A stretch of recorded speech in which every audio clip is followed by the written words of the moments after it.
Hi guys, I'm Mario Fratto and this is Making the Case.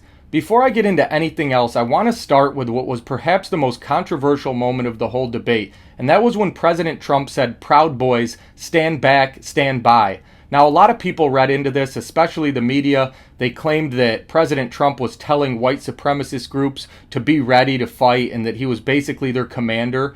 But we really need to look at what was being said before that. Chris Wallace, like he did the whole debate, was working to help Biden. He was really tough on the president. In fact, I think he did a much better job debating President Trump than Biden did. But Wallace specifically asked President Trump if he would tell white supremacists to stand down. Now, he framed the question that way because he wanted to make it seem like President Trump was leading white supremacists like they were at his command. When you say something like stand down, that would mean that he was in charge to begin with. So that whole question seemed like a setup. And then Joe Biden was actually the one that yelled out "Proud Boys." So President Trump said, "I'll do anything," as far as condemning white supremacists. And then he said, "What do you want me to call them? Give me a name." And when he said, "Give me a name," Joe Biden said, "Proud Boys." So then he said, "Okay, Proud Boys." And he said, "Stand back, stand by." Now, I'm sure he was searching back to what Wallace had asked him to say, which was stand down. So he said a combination of both things from Biden and Wallace to give them what they wanted, which was to tell this specific group that Joe Biden named to stand down. Now, we know that anytime the left or Democrats or the mainstream media gets desperate, they immediately use the word racist to think they won the argument. So I think everybody was expecting Joe Biden to lose this debate, including Joe Biden himself, and there really needed to be one moment they could hone in on to say it doesn't matter if Donald Trump won on the issues, it doesn't matter if he has a better record or what he's done for the economy, all that matters is that he's a racist. So the way Wallace frames this question and the way Joe Biden was prepared to yell out "Proud Boys," it almost seemed like this was something that was rehearsed or planned. And who knows, maybe it was. But let's take a look at that right now. You have repeatedly criticized the vice president for not specifically calling out Antifa and other left-wing extremist groups. But are you willing tonight to condemn white supremacists and militia groups and to say that they need to stand down and not add to the violence in a number of these cities, as we saw in Kenosha and as we've seen in Portland? Sure, are you I'm prepared to do specifically that, do it? Well, go ahead, sir. I would say almost everything I see is from the left wing, not from the right wing. So what are you saying? I'm willing to do anything. I want to see peace. Then do it, sir. Say it. Do it. Say it. Do you want to call them? What do you want to call them? Give me a name. Give me a white name. Supremacists and who would you like me to condemn? White supremacists and right Proud Boys. Stand back and stand by. But I'll tell you what. Somebody's got to do something about Antifa and the left, because this is not a right-wing problem. So as you can see, that was given to him from Chris Wallace, and then the name Proud Boys was thrown out by Biden, and it really looked like he was just trying to give them exactly what they wanted him to say. However, I really think President Trump missed an opportunity there to point out the fact that he was the first president to name the KKK as a terrorist organization. That was something that he did as part of his Platinum Plan for Black Americans. So that would have been a great time to say that, and that basically would have ended the debate about him being a white supremacist or racist. But again, the whole thing seemed like a setup to get a soundbite so the next day the media could say, it doesn't matter, Donald Trump lost because he's ordering white supremacists to stand down. So aside from that one moment, I thought President Trump did really well. I thought he clearly won the debate. Now, obviously, Joe Biden exceeded expectations, but we had those expectations really low. And President Trump actually helped Joe Biden by interrupting so much because he didn't allow Joe Biden to make more mistakes. If Joe had to speak for 2 minutes straight, he would have probably stumbled and fumbled a lot more. But because President Trump constantly interrupted him, it gave Joe a break where he could talk in 15 or 20-second sound bites. And clearly, Chris Wallace was a huge help to Joe Biden. I mean, I think Wallace came in second place in that debate and Biden came in third. I also think President Trump did a great job dragging Joe Biden into the gutter. He really needed to make this a dirty fight, and he got Joe Biden right where he wanted him. Biden was calling President Trump a clown. He said, "Shut up, man." He was interrupting as well. He attacked Trump's family. So if there's anybody out there who was only voting for Biden because he's not like Trump and he's more classy or whatever you want to call him, I think you should reconsider now, because Biden honestly looked like a poor man's version of Trump.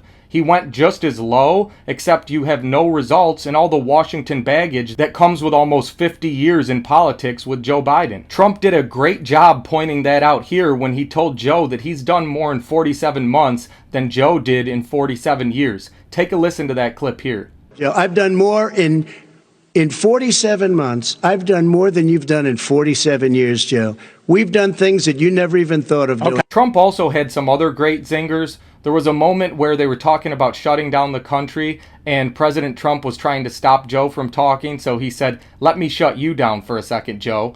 Then he also had cracked a joke where Joe was saying he wouldn't have big rallies, and Trump said that's because nobody would come. That one even got a laugh out of Chris Wallace. Take a look at that part of the debate here. Your different approaches has even affected the way that you have campaigned. President Trump, you're holding large rallies with crowds packed together, thousands of people. Outside. Outside, yes, sir, agreed.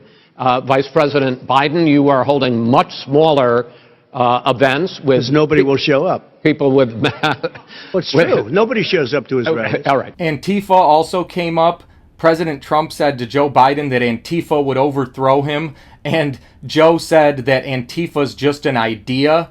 And then I think President Trump said back to him, yeah, bat to the head is a great idea. There was also a really interesting part of the debate where Joe Biden was asked if he would pack the court, and he refused to answer that. He said that he'll talk about it after the election, but he said he didn't want to make an issue out of it. And unlike when Chris Wallace was questioning President Trump about white supremacy or anything else, he didn't press Joe Biden to answer this question.